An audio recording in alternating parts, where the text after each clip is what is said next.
amanece con fuerza, Venezuela amanece en unidad, porque la fuerza es la unión. La fuerza es la unión, la fuerza es la unión, te digo. Venga toda Venezuela a organizarse. La fuerza es la unión, la fuerza es la unión. Y a poner tu granito de arena, dale por Venezuela. Actívate, en la unión está la fuerza. Por eso te digo que la fuerza es la unión. Muy buenos días. Bienvenidos todos a este su espacio. La Fuerza es la Unión, una tribuna abierta de la sociedad democrática venezolana para compartir con todos ustedes, más allá de cualquier distingo puntual, partidista o ideológico, la angustia, la preocupación, la justa indignación por lo que ocurre en nuestro país y también la certeza, la confianza, la esperanza de que trabajando juntos, de que remando unidos en la misma dirección, seremos capaces de construir la Venezuela de trabajo y de respeto, la Venezuela con alimentos y con medicinas, la Venezuela con democracia y con libertad, que todos necesitamos y que ciertamente todos merecemos. Construir esa Venezuela en democracia y libertad implica hoy avanzar hacia la construcción de una solución política. Y en pleno siglo XXI y en pleno corazón del hemisferio, una solución política pasa efectivamente por un escenario electoral. Ayer la Asamblea Nacional debatió el tema electoral. Fue un debate interesante. Estamos en una situación ciertamente interesante en lo que este particular respecta. Los partidos minoritarios que junto con el gobierno nacional integran algo que ellos llaman una mesa nacional de diálogo, dicen, bueno, debe ser debatido e integrado un nuevo Consejo Nacional Electoral. El presidente encargado, Guaidó, dice que el único órgano que puede elegir un nuevo CNE es la Asamblea Nacional. En rigor es así, y el vicepresidente del Parlamento, Edgar Zambrano, dice que el conflicto político solo se resuelve con una consulta electoral y eso pasa por la integración de un nuevo órgano electoral. Ahora bien, ¿cómo evaluar eso que ocurrió ayer en la Asamblea Nacional y cuál es el camino crítico para lograr efectivamente un nuevo CNE y elecciones, pero no cualquier elección, sino una elección efectivamente competitiva en Venezuela en el corto plazo? Esas preguntas se las hacemos a Andrés Caleca. Que deben regir cualquier proceso electoral en Venezuela, porque en Venezuela eso que teóricamente está en la ley, el respeto, la igualdad, la equidad, y de todo eso está suspendido. Eso que llaman el Estado de Derecho en Venezuela está suspendido. Y el gobierno en los últimos procesos electorales por lo menos ha violado toda la normativa electoral, ha violado todas las leyes y reglamentos electorales a su real saber y entender. De manera que un acuerdo de garantías electorales previas es imprescindible discutirlo. ¿Qué significa eso? Mira, los partidos políticos tienen que ser legalizados antes de hablar del proceso electoral. Los dirigentes políticos que están inhabilitados, que son los más importantes de la oposición, deben ser habilitados cuanto antes. Es decir, la necesidad de discutir un estatuto electoral especial que rija unas elecciones particulares debe ser discutido cuanto antes. Y luego, por supuesto, la designación de un Consejo Nacional Electoral que sí tiene que hacerse en el seno de la Asamblea Nacional. Cualquier otro camino, aunque sea legal, no será legítimo en Venezuela. Y esto es muy importante, porque no se trata solamente de llegar a un acuerdo entre los actores políticos, bien sean los que están sentados en la mesa de diálogo actual, o bien sea, ojalá sea, un amplio consenso político. No basta con eso. Necesitamos recuperar en la población venezolana, en el conjunto de la población venezolana, que son aproximadamente 20 millones de votantes, que va mucho más allá de las direcciones políticas y de los militantes de los partidos políticos, recuperar en ellos la fe en el acto electoral como solución del problema democrático del país. Y para ello necesitamos que las autoridades electorales que dirijan un eventual nuevo proceso electoral, si queremos que efectivamente ese proceso electoral resuelva algo, logren convocar, logren ser creíbles para esa gran mayoría de venezolanos. Entonces, mira, hay triquiñuelas, hay incluso resquicios legales que permiten, por ejemplo, que ante la no decisión de la Asamblea Nacional, el CSJ nombre un CNE. Bueno, si hacen eso, vamos a estar en la misma que estamos ahora. Y en Venezuela se va a producir una altísima abstención. Y yo quiero recordar que un proceso electoral bien hecho, bien llevado, confiable, creíble, puede resolver un problema, pero un proceso electoral mal llevado puede conducir al país a un estallido de violencia que no hemos vivido hasta ahora, o peor a lo que hemos vivido hasta ahora. Y eso ha ocurrido en muchas partes del mundo. Entonces hay que cuidar mucho las decisiones políticas que se van a tomar. Estamos viendo en América Latina, en este momento estamos inmersos en una irrupción volcánica en América Latina, y cuando vemos cada caso en particular, nos damos cuenta que esas irrupciones volcánicas fueron producto de malas decisiones, de una mala decisión en cada caso, una equivocada decisión, una decisión adelantada, y el país se incendia. Bueno, hay que tener mucho cuidado, estamos jugando en un polvorín. El gobierno, decía un viejo dirigente español, en la gobernanza, gobernar un país es como manejar una granada. Si la manejas mal, te estalla en las manos. El gobierno te puede estallar en las manos. Entonces es imprescindible que las fuerzas políticas cumplan con lo que establece la Constitución. En primer lugar, mira, hay un punto central.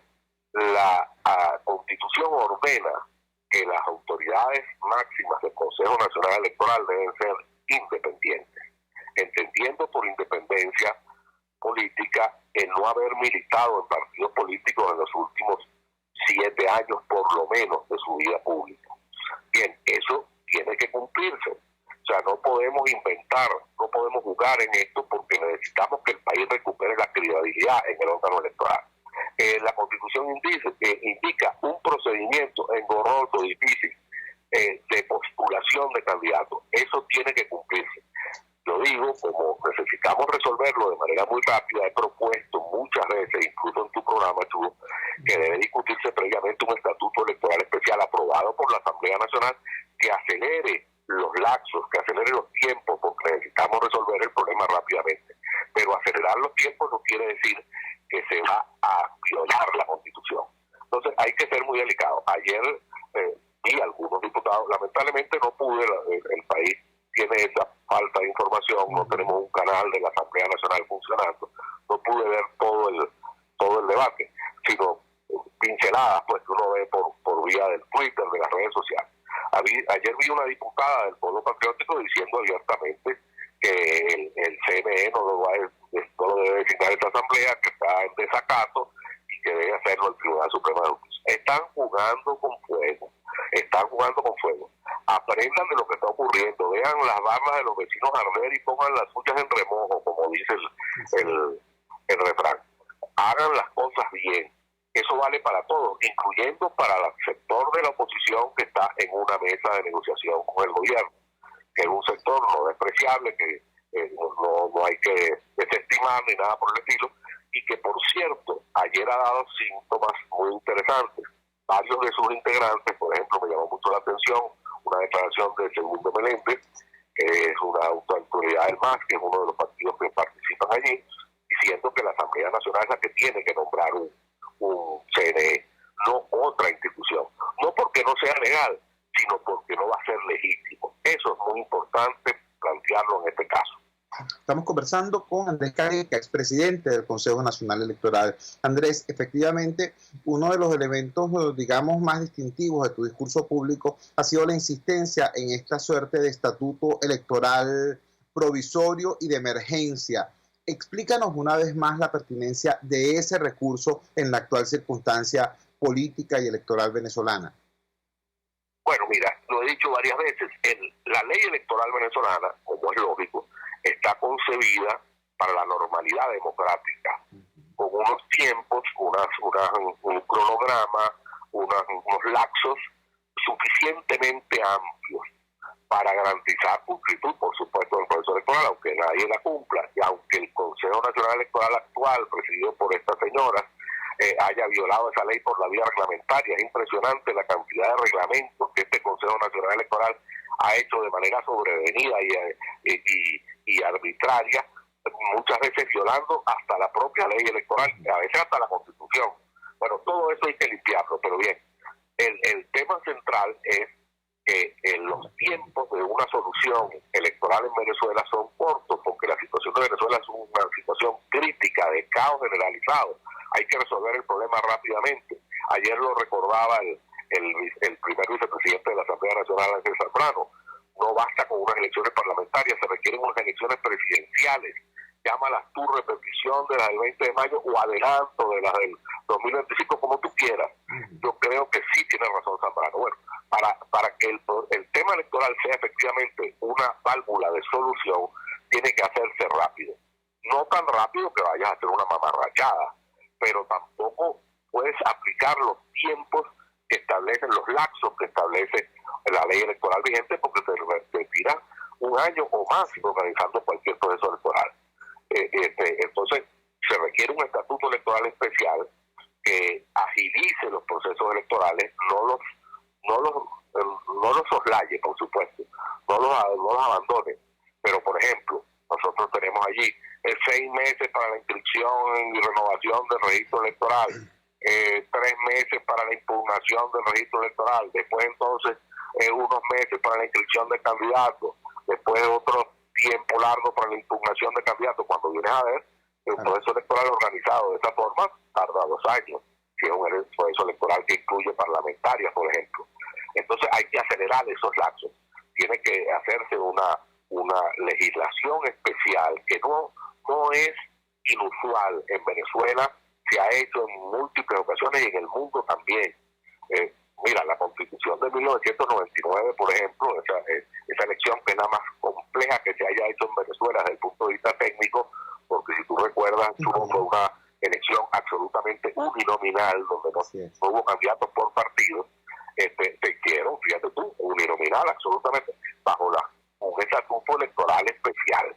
De manera que eso está planteado de nuevo en Venezuela. Andrés, te agradecemos vivamente que nos hayas regalado estos minutos esta madrugada del miércoles 23 de octubre. Un gran abrazo, buenos días. Gracias a ustedes, saludos. Esta clase de técnica electoral y de preocupación venezolanista nos la acaba de dar Andrés Caleca, expresidente del Consejo Nacional Electoral. Me queda en el alma la advertencia, el señalamiento, la voz de alerta que lanza Andrés Caleca. Estamos en un polvorín. Cuando uno lanza la mirada sobre el continente, es evidente que estamos en un polvorín. Y hay que decirlo también, Venezuela está peor que cualquiera de esos países que hoy está en crisis. Venezuela es una situación económica y social mucho peor que la del Ecuador en llamas, que la del Chile en conflicto, por ejemplo. Por eso vale el alerta. Tienen que actuar los actores políticos con la ponderación y la urgencia necesaria para desactivar la bomba de tiempo. Maduro y Guaidó están como 2 muchachos fumando en una bomba de gasolina. Esa advertencia es válida. Ese es un llamado a la responsabilidad que hace hoy Andrés Caleca en este programa. Vamos a la siguiente pausa comercial y ya regresamos con muchísimo más de La Fuerza. La fuerza es la unión. Usted escucha Unidad, la fuerza es la unión, con Chuo Torrealba por RCR 750 AM. Sintonícenos a través de Periscope, @RCR750, la radio que se ve. En RCR somos vanguardia. Toda la programación de tu RCR también la puedes seguir a través de la internet. Audio y video en tiempo real. Noticias y mucho más. No te pierdas ni un segundo de nuestra programación. No hay excusa ni cadena que valga para que dejes de escucharnos. Ingresa a rcr.tv, la radio que se ve.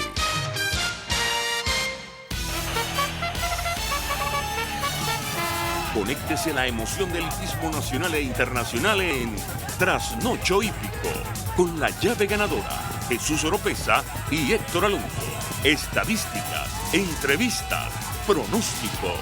Trasnocho Hípico, todos los miércoles, jueves y viernes a las 11 de la noche. Solo por RCR Deportes, 750 AM. Opinión, ideas en debate. Usted escucha a Chuo Torrealba en Unidad. La fuerza es la unión por RCR. regresamos a La Fuerza es la Unión, haciendo una especie de repaso de lo que fue la agenda parlamentaria en el día de ayer. Por supuesto, hubo otros temas delicados, importantes, urgentes, el rechazo que se dio desde el Parlamento venezolano al allanamiento ilegal, inconstitucional, al atropello más bien a la inmunidad parlamentaria de un nuevo diputado, en este caso Juan Pablo Guanipa. Muchos temas ciertamente importantes. Ahora, hubo dos que creo son centrales, no solamente para desarmar o desanudar esta situación conflictiva terrible que tenemos en el país en este momento, sino también para abrir caminos hacia el futuro. Ayer se produjo un debate sobre los resultados del informe de la Comisión de Encuesta de la OIT, de la Organización Internacional del Trabajo. En mi humilde opinión, esta visita de esta Comisión de Encuesta de la OIT a Venezuela y ese informe tiene una trascendencia, tiene una importancia por lo menos igual, si no superior, a el informe de la señora Bachelet, alta comisionada de las Naciones Unidas para los Derechos Humanos. ¿Por qué digo esto? Bueno, porque prácticamente el gobierno tiene una propaganda nacional e internacional sobre su condición obrerista. Entonces viene precisamente la OIT, la Organización Internacional del Trabajo, para desmantelar esta afirmación, por cierto, con muchísima precisión técnica y con una mirada muy escrutadora. Tenemos en línea para que nos explique esta situación a un venezolano cuya voz es escuchada con respeto y con atención en los diferentes ámbitos del lamentablemente fraccionado ámbito sindical de nuestro país. Me refiero al abogado laboralista León Arismendi, quien también es director del INAESIN, Instituto de Altos Estudios Sindicales de Venezuela. León, gracias por atender nuestra llamada madrugadora. ¿Qué significa el informe de la Comisión de Encuesta de la OIT y qué importancia, qué relevancia tiene el tratamiento que ayer le dio la Asamblea Nacional? Muy buenos días, te escuchamos. Buenos días, Chugo. Saludos a todos, gracias por la oportunidad esta mañanera. Bueno, efectivamente, yo creo que ese informe es tal vez de las cosas más importantes que han ocurrido en el mundo de las relaciones de trabajo en Venezuela en todo este tiempo. No solo por lo que dice, sino porque además lo hace luego de haber realizado una cantidad de investigaciones, de haber oído, de haber revisado papeles, de oír testigos sobre lo que venía ocurriendo en Venezuela, que el gobierno trataba siempre de ocultar. Efectivamente, un gobierno que se autoproclama como gobierno de los trabajadores, entonces queda desnudo frente a la comunidad internacional y frente al país, sus instituciones, y frente al propio movimiento chavista, para colocarnos también en ese plano, porque los convenios cuyo cumplimiento se denunció en esa queja fueron el convenio 26 sobre los métodos para fijar el salario mínimo, el convenio número 87, el convenio sobre libertad sindical, y el convenio 144 sobre el diálogo tripartito, sobre la consulta tripartita. De esos tres, el convenio sobre libertad sindical es uno de los convenios fundamentales por todo lo que tiene que ver con la negociación colectiva, con el propio diálogo, y los resultados fueron que en Venezuela esos tres convenios se violan descaradamente, se incumplen. Bueno, en el tema del salario mínimo que ha estado sobre la mesa en los últimos días, la OIT le señala al gobierno nacional, le repite, mire, para fijar el salario mínimo es indispensable, de acuerdo con los convenios internacionales, de acuerdo con ese convenio, es indispensable que haya consulta con las organizaciones de trabajadores y con las organizaciones de empleadores. No debe ser una decisión unilateral. Bueno, y se hace un conjunto de recomendaciones. Y la recomendación obvia es, mire, usted tiene que restablecer el diálogo en Venezuela, tiene que interactuar con los actores del mundo del trabajo. Y en el caso de la libertad sindical, pues se pone en evidencia todo lo que habíamos venido diciendo a propósito de un conjunto de normas que son lesivas a la actividad sindical y que por ende perjudican a los trabajadores.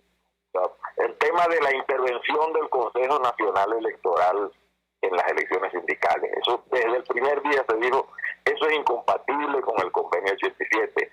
No podemos tener un órgano estatal dirigiendo o conduciendo o organizando unas elecciones que deben organizar los propios trabajadores de acuerdo con su autonomía y sus propias reglas. Y además una cosa terrible que llaman mora electoral, que si por alguna circunstancia un sindicato no realiza su proceso electoral una vez que se le vence el periodo, entonces ese sindicato queda inhabilitado para negociar convenciones colectivas y para intervenir en conflictos. O sea, con lo cual los trabajadores quedan a la buena de Dios. Claro, los oyentes se preguntarán, bueno, pero ¿por qué no hacen las elecciones cuando finaliza el periodo? Bueno, porque es que someter un proceso electoral sindical al trámite engorrosísimo que establece el CNE y a los caprichos del CNE y a pedir listados y CD y una cantidad de cosas que en el mundo, en ninguna parte del mundo existe eso, Chuo. Bueno, no, en donde quiera que hay ese tipo de intervenciones, entonces la Organización Internacional del Trabajo le ha señalado, mire, eso no tiene por qué ser. Las organizaciones, te voy a citar un caso y me ataca cuando creas que estoy hablando mucho, Chuo. Dale que estamos aprendiendo todos. Un caso que es, bueno, que es de la cotidianidad mía, pues el tema de la Asociación de Profesores de la UCB. La Asociación de Profesores de la UCB hacía sus elecciones religiosamente, cada vez que le correspondía, cada 2 años. Pues ya tenemos un largo periodo en que estas elecciones no se han podido hacer, bueno, porque el Consejo Nacional Electoral lo bloquea. Entonces, eso hace que de alguna manera la vida interna de los sindicatos quede como congelada, ¿no? Porque no hay manera de renovar la directiva, y eso para cualquier organización es terrible. Eso le gusta al gobierno, a los que quieren perpetuarse en el poder sin que haya elecciones. Pero la posibilidad de que una organización se remoce, que sus cuadros cambien, pasa porque hay elecciones. Bueno, y el otro es el convenio 144 sobre la consulta tripartita. Es que la OIT tiene como regla que los países, cuando son miembros de ella, tienen que presentar regularmente unas memorias, unos informes sobre cómo está cumpliendo esa normativa. Y los informes que prepare tiene igualmente que consultarlo con las organizaciones de empleadores, con las organizaciones de trabajadores. Eso tampoco el gobierno lo hace, porque el gobierno, en definitiva, desprecia a cualquier otro actor o a todo actor que no le sea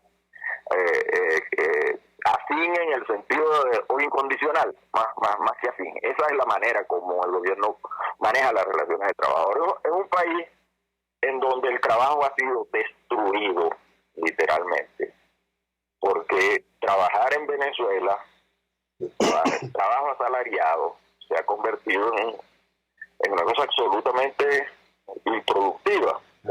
No porque el trabajador no haga el esfuerzo, sino porque no tiene ninguna recompensa.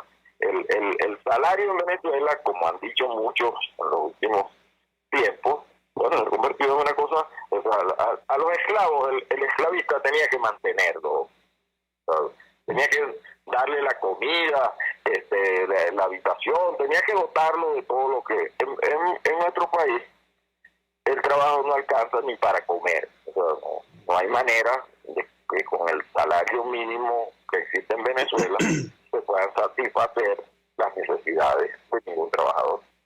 León, yo te agradecemos vivamente, León, que nos hayas regalado estos minutos y nos hayas puesto en el contexto de qué significa este acuerdo que ayer emitió la Asamblea Nacional a propósito del informe de la Comisión de Encuesta de la OIT.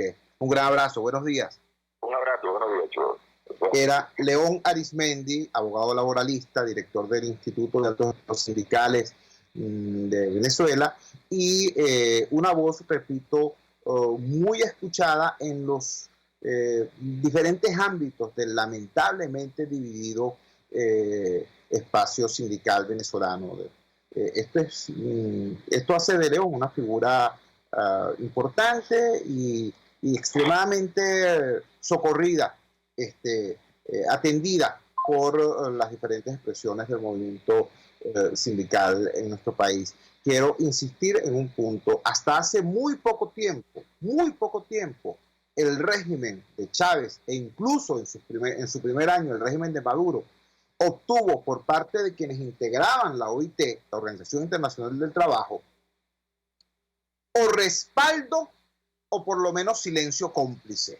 Bueno, por el cuento aquel de que que era un gobierno obrerista, que era un gobierno de trabajadores, que era un gobierno garantista, etcétera, etcétera. Pero desde hace unos años para acá, el agravamiento de la crisis venezolana, y hay que decirlo, el trabajo coordinado de los trabajadores y de los empleadores, de los sindicalistas y de Fedecámaras, se metieron en la OIT y han hecho un trabajo tesonero, de hormiguita, hasta lograr cosas como esta. Pues, mira, que venga una comisión de encuesta de la OIT a Venezuela, en muy pocas ocasiones ha ocurrido eso en los últimos 100 años, que la OIT envía una comisión de encuesta. Prácticamente es un tribunal lo que envía. Y quienes integran esa comisión de encuesta son literalmente magistrados que vienen a hacer una evaluación de la situación. Esa evaluación se hizo y el gobierno salió raspado. Eso hay que decirlo. Yo saludo, como bien dijo León Arizmendi, que la Asamblea Nacional se haya ocupado de este tema, no solamente para emitir un comunicado, no solamente para hacer un saludo a la bandera, sino para integrar un equipo de trabajo que le va a dar seguimiento a esta situación. Son 3 puntos entonces. 1, la libertad sindical, violentada por el gobierno de Maduro a través de la intromisión del Consejo Nacional Electoral en las elecciones de los trabajadores. 2, el diálogo tripartito, la obligación, chicos, de que el gobierno consulte a los actores del proceso productivo para tomar las decisiones que tienen que ver con la marcha del mismo. Y 3, en lugar destacadísimo, el tema del salario. En Venezuela se reclamaba en principio, y se sigue reclamando por supuesto, el que la designación del salario mínimo sea el resultado del acuerdo tripartito, Estado, empleadores, trabajadores, sindicatos, Fedecámaras, gobierno. Ese triángulo, ese trípode sería el que debería discutir y anunciar el salario mínimo. En Venezuela no se hace así. Entonces se reclama el que ese diálogo tripartito se reactive, y sobre el tema del salario en particular hay una petición ahora mucho más clara, que es que el salario mínimo sea salario, que salgamos de esta situación de esclavitud moderna en la que nos ha metido el chavo Diosdado madurismo y regresemos a una situación en la cual en efecto el salario signifique una retribución significativa, compensatoria, suficiente del esfuerzo que hace el trabajador. Ayer me decía que Estefani, la directiva de la Federación de Asociaciones de Profesores Universitarios, la FAPU, que prácticamente hoy todo maestro que va a dar clase no es un trabajador, es un voluntariado, porque lo que percibe ese maestro no le alcanza ni siquiera para pagar el pasaje en la mayoría de los casos. Entonces, esa situación, para decirlo elegante, es un voluntariado. Para decirlo tal y como es, en forma descarnada, chicos, estamos en presencia de una situación de esclavitud moderna a la que nos ha llevado esta desgracia que algunos, muy pocos, aún insisten en llamarla, y que revolución. Vamos a la siguiente pausa comercial y ya regresamos con muchísimo más de La Fuerza. La fuerza es la unión. Les estamos presentando Unidad. La fuerza es la unión. Solo por RCR 750 AM. Puedes seguirnos en nuestras redes sociales. En Twitter, @RCR750. La radio que se ve. Ellos sí que no saben nada. Y así nos va. El espacio donde se tocan los temas más candentes de interés político y nacional. Y así nos va. En este programa, la picardía y el humor inteligente son los protagonistas. Pura cabilla. Lara y Hernández descosen y revelan los secretos más oscuros del acontecer político. Y así nos va. de lunes a viernes a las 4 de la tarde, por RCR 750 AM. RCR 750 AM, porque lo bueno une.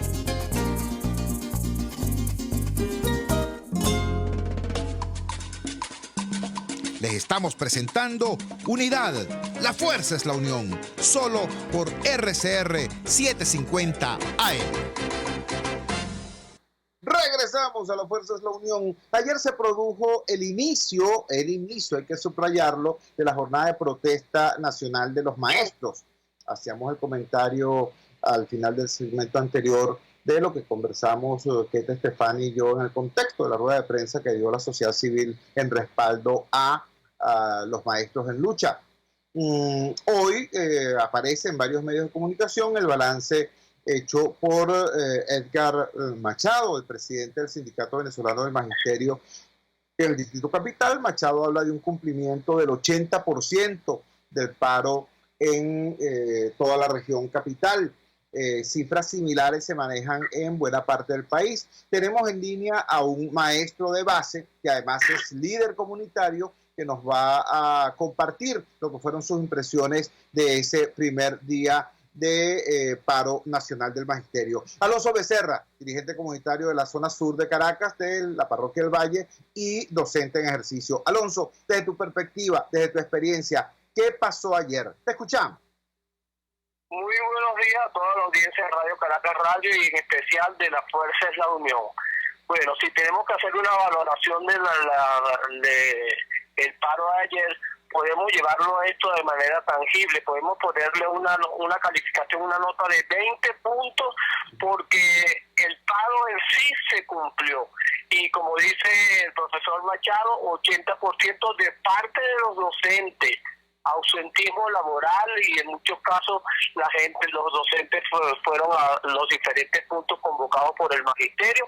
Pero hay algo más interesante, que yo estimo que más del 90% de los madres, padres y responsables de los estudiandos cumplió ese llamado del magisterio. Yo creo que más del 90% no llevó a los niños o a los adolescentes a los planteles educativos, y eso es un balance que hay que tener en cuenta, y de manera tal que la lectura que se le puede dar a esto es un logro del magisterio venezolano, acompañado pues de la lucha, de esta dura lucha, con un respaldo popular del pueblo venezolano, el pueblo que está consciente que se necesita rescatar la educación, se necesita dignificar el ejercicio de la profesión docente y, por supuesto, apoyar a los docentes en la defensa de la convención colectiva que no se está cumpliendo. No puede ser referencia para un pago del salario del docente el salario mínimo, y como tú lo has dicho acertadamente,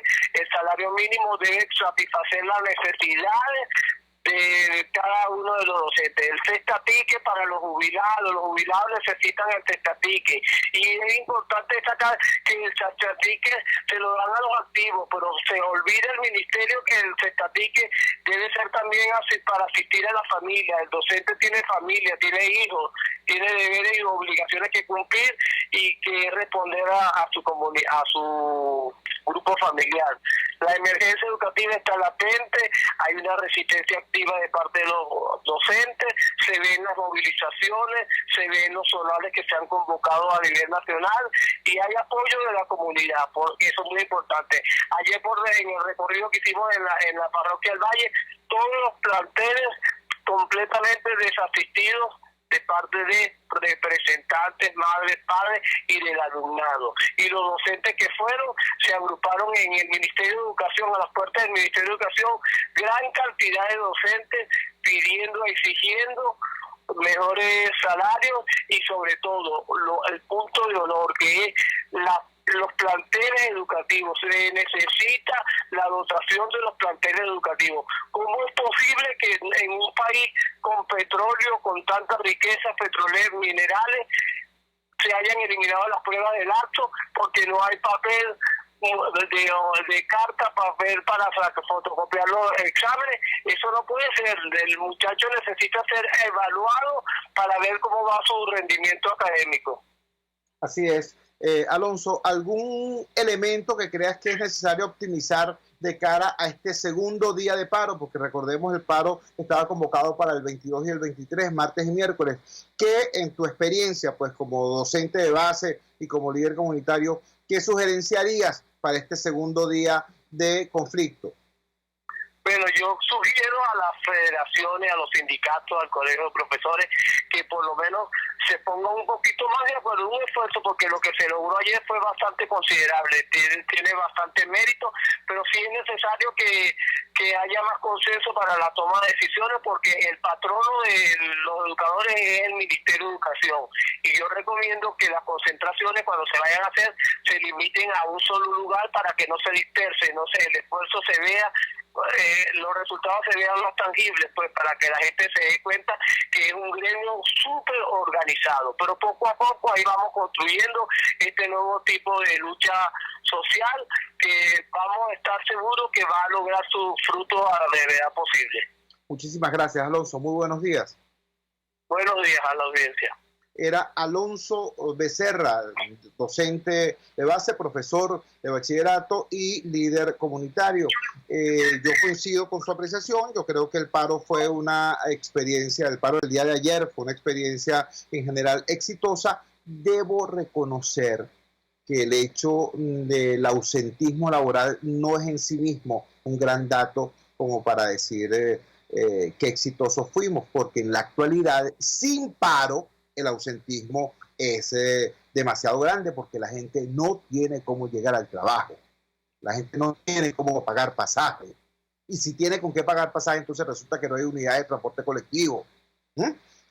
Sin embargo, repito, esto se produce en el marco de una convocatoria nacional, donde no solamente los maestros dejaron de asistir, sino que además los padres y representantes concurrieron a algunos de los sitios de concentración. Yo debo felicitar públicamente, por ejemplo, a la comunidad del Valle, donde tanto los maestros convocados por los gremios como el llamado Frente Amplio del Valle en efecto funciona y en efecto están integrados. Eso funcionó bastante bien. También se produjo una interesante concentración de más de 500 maestros al frente del Ministerio de Educación haciendo valer su protesta. Debo lamentar que en otros lugares, por ejemplo en la parroquia Antímano, mientras los gremios estaban convocando para la Plaza Bolívar de Antímano, como se había acordado, los grupos políticos convocaron para la estación del metro. Entonces hubo unos niveles de dispersión importantes, y a eso se refería también Alonso Becerra, a la necesidad de mayor coordinación. Ojalá que esa mayor coordinación se pueda verificar hoy, segundo día de paro, y sobre todo se pueda verificar en futuras jornadas de lucha. Hay que mejorar, porque la crisis se va a agudizar y también debe en correspondencia optimizarse no solamente la fortaleza, sino también la organización de la respuesta ciudadana, de la respuesta popular. Vamos a la siguiente pausa comercial y ya regresamos con muchísimo más de La Fuerza. La fuerza es la unión. Les estamos presentando Unidad, la fuerza es la unión, solo por RCR 750 AM.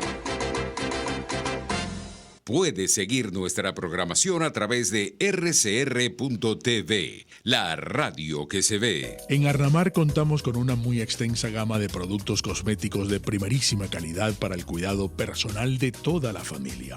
En Arnamar nos sentimos orgullosos de ofrecer tratamientos especiales para el cabello y para la piel, tanto de adultos como de niños, bajo las más estrictas normas internacionales. Y en Arnamar siempre estamos innovando para satisfacer las exigencias de la calidad de vida de hoy. Arnamar Cosméticos, toda una vida dedicada al cuidado personal de la familia venezolana. Si buscas caucho para los vehículos de tu empresa, sean camiones, buses, camionetas o carros, llama a Cauchera Fran Luis al 0212-481-1752, 0416-607-6406 y 0412-815-6712. Para mayor información, visita @Cauchera Fran Luis en Twitter, Instagram o Facebook, o escribe al correo caucherafranluis72@gmail.com. Cauchera Fran Luis, tu mejor opción. ¿Te imaginas unos deliciosos y súper cremosos helados libres de azúcar, libres de lácteos, libres de huevos, libres de gluten, libres de culpas. Te lo tengo. Heladería Vegan Fruit lo hizo posible y aptos para todo tipo de personas. Los heladitos Vegan Fruit los encuentras en los mejores supermercados y tiendas de delicateces. Síguelos en las redes. @heladería Vegan Fruit. Amor vegano y cremoso. Antes de empezar el día, entérese de lo que acontece en el país junto a Pedro García Otero en Titulares de la Mañana. De lunes a viernes a las 6:30 de la mañana. Acompáñelo y empiece su día bien informado. Titulares de la Mañana con Pedro García Otero. Solo por RCR 750 AM. Porque lo bueno une. Amanece con la fuerza de un país que quiere cambio. Chuo Torrealba está al aire en Unidad. La fuerza es la unión. 482-9750 y @Chuo Torrealba por RCR. Regresamos a La Fuerza es la Unión y esta parte final del programa quiero dedicárselas a proponerles, a plantearles una reflexión sobre un hecho que creo que es muy importante. Ocurrió en Chile, pero tiene tanta relevancia que nos sirve de espejo al resto de los latinoamericanos y sobre todo a los venezolanos. Ya nosotros vimos en el caso de Ecuador una situación también muy interesante. En Ecuador se produce una oleada de protesta social que tenía como protagonista fundamental a los indígenas ecuatorianos. Sobre esa protesta social legítima se encarama la agenda golpista de Correa. El exmandatario Correa utiliza la protesta social legítima de los indígenas, infiltra elementos violentos, queman la sede de la Contraloría General de la República, donde estaban, por cierto, parte de las pruebas de las acusaciones de corrupción contra el exmandatario Correa, pero el presidente Lenín Moreno tuvo la pupila, la claridad necesaria para entender que una cosa eran los indígenas en lucha y otra muy distinta, la agenda golpista de Correa. ¿Qué hizo hábilmente, sabiamente el presidente Lenín Moreno? Bueno, en vez de ponerse como alguna gente se puso aquí en Venezuela, pues decir, no, todo el que protesta en Ecuador es un agente de Maduro y de Fidel Castro. No. Lenín Moreno supo qué hacer, supo distinguir la paja del grano, supo distinguir la legítima protesta social y dialogar con los indígenas, ponerse de acuerdo con los indígenas, incluso retroceder en el decreto que había originado la protesta y negociar, dialogar con los indígenas para construir un nuevo decreto, aislando así la agenda golpista de Correa. ¿Qué es eso? Eso es política, ¿vale? Eso es sabiduría. Eso es no ver la realidad en blanco y negro, porque la realidad no es en blanco y negro, la realidad tiene matices. Eso fue lo que hizo Lenín Moreno en Ecuador y eso le permitió derrotar, aislar y derrotar la agenda golpista de Correa. Pero ¿qué fue lo que pasó ayer en Chile? Comparto con ustedes la primera plana del diario El Mercurio de Antofagasta. No el Mercurio de Santiago, sino el Mercurio de Antofagasta en Chile. Dice así: presidente Piñera pide perdón y propone agenda para pensiones, salarios y más impuestos a altos ingresos. Aumento de 20% de la pensión básica solidaria y de 20% del aporte previsional solidario, entre medidas. Habrá seguros catastróficos en materia de salud, un ingreso mínimo garantizado de 350.000 y se anulará el alza en la electricidad. Reconozco y pido perdón por esta falta de visión sobre las necesidades de los chilenos más pobres. Esto lo dijo ayer el presidente Piñera. Al mismo tiempo, tomó algunas medidas para recortar el sueldo de los funcionarios del Estado y para reducir incluso el número de diversos integrantes del Estado. Eso lo hizo el presidente del país más rico de América Latina, con mayor ingreso per cápita de América Latina, el país que está más cerca en nuestra región de poder adquirir, de poder llegar, de poder alcanzar una calidad de vida como la del primer mundo, es Chile. Bueno, en ese país, el presidente de ese país, ante una jornada de protesta como la que se ha vivido en esa sociedad, tuvo la humildad de decir, epa, aquí ha habido una falta de visión por parte de mi gobierno y por parte de gobiernos anteriores, porque este proceso se ha venido incubando. Es decir, ha habido una falta de visión de la clase política chilena frente a esta situación. Yo la reconozco, yo pido perdón, dijo el presidente Piñera, y tomó este conjunto de medidas. Por cierto, por supuesto, por un lado hace esto y por otro lado decreta estado de sitio en diversas ciudades porque tiene que recuperar el control y garantizar la paz de ese país. Pero repito, es altamente significativo. Comparen eso con Venezuela, por el amor de Dios. Ayer mismo el señor Maduro Moros amenaza nuevamente con cárcel a todo aquel que proteste en Venezuela. Las protestas no se han producido y ya Maduro está amenazando con cárcel y con violencia a quienes la protagonicen. Comparen una cosa con la otra. En momentos de crisis, cuando ha habido manifestantes en las calles en nuestro país reclamando calidad de vida, reclamando salarios dignos, reclamando agua, reclamando electricidad, reclamando democracia y reclamando libertad, ¿qué es lo que ha ocurrido? Esos manifestantes han sido asesinados, han sido agredidos, han sido baleados, han muerto con bombas lacrimógenas disparadas contra su cuerpo con fusiles lanzagranadas, han muerto de tiros en la cabeza. ¿Y qué ha hecho el señor Maduro? Ha pedido disculpas, como hizo Piñera.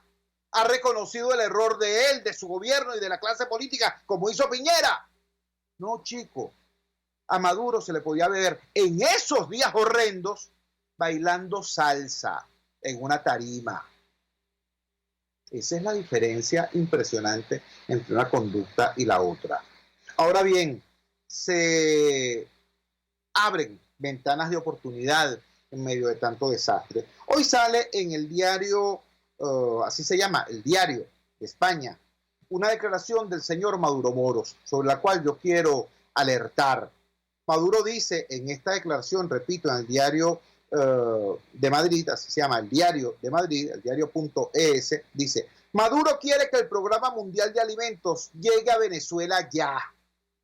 Comparto con ustedes el inicio de este trabajo. Dice así: 23 de octubre de 2019. El presidente de Venezuela, Nicolás Maduro, dijo este martes que quiere concretar a la mayor brevedad posible el ingreso al país del Programa Mundial de Alimentos de Naciones Unidas, luego de que su gobierno rechazara esta posibilidad en numerosas oportunidades. Fíjense ustedes cómo hasta la prensa internacional sabe ya lo falaz, lo mentiroso, lo poco creíble de la palabra presidencial. Citando a Maduro, dice: ratifico mi deseo y mi intención de firmar un acuerdo de cooperación humanitaria con el Programa Mundial de Alimentos ya. Ratifico mi intención para que el Programa Mundial de Alimentos de la Organización de Naciones Unidas para la Alimentación y la Agricultura, FAO, llegue a Venezuela, dijo Maduro en un acto transmitido de manera obligatoria en radio y televisión.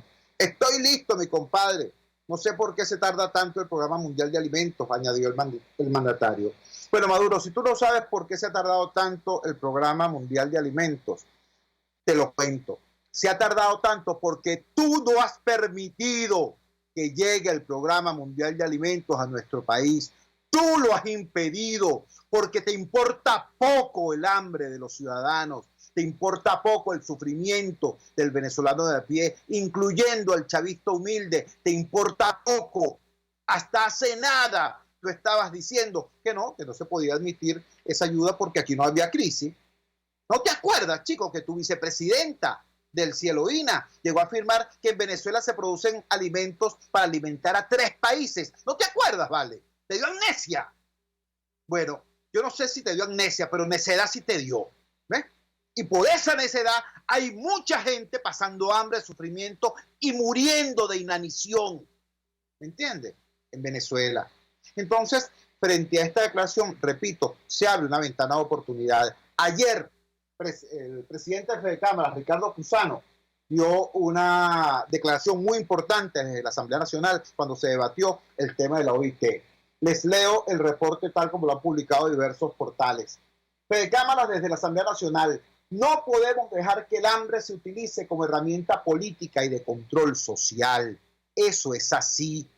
En un país normal, en un país democrático, cuando hay hambre, el gobierno tiene problemas porque se reduce su base de apoyo. En una dictadura comunista, cuando hay hambre, el gobierno incrementa su control, porque al controlar el hambre, controla a los hambreados. Al controlar los alimentos, controla a los hambreados. Y en eso cifra su poder. Y eso es lo que ha hecho Maduro. Entonces, si Maduro le abre las puertas al Programa Mundial de Alimentos, hay que salir corriendo y agarrarle la palabra. Sí, que venga el Programa Mundial de Alimentos a Venezuela, pero con una condición. Esos alimentos tienen que ser distribuidos por las agencias internacionales y por las organizaciones de la sociedad civil. Esos alimentos tienen que ser distribuidos por Cáritas, por la Cruz Roja, por la UNICEF, no por los malandros y los corruptos que tienen años viviendo de los réditos que le deja el hambre a los venezolanos. Eso hay que salir de inmediato, así como con el tema del acuerdo de petróleo por alimentos, que es otra alternativa para quitarle al gobierno el control que tienen sobre el hambre de los venezolanos. Eso hay que hacerlo y hay que hacerlo ya. Trabajamos para ustedes la dirección general de la emisora, Jaime Nestares, al frente de los controles estuvo César Arteaga. Habló para ustedes su amigo, comunicador popular, activista social, ciudadano en lucha por la democracia y por la libertad, Jesús Chua Torrealba. Ahora más que nunca, fuerza Venezuela, porque la fuerza es la unión. RCR presentó Unidad, la fuerza es la unión, con Chua Torrealba, solo por RCR 750 AM.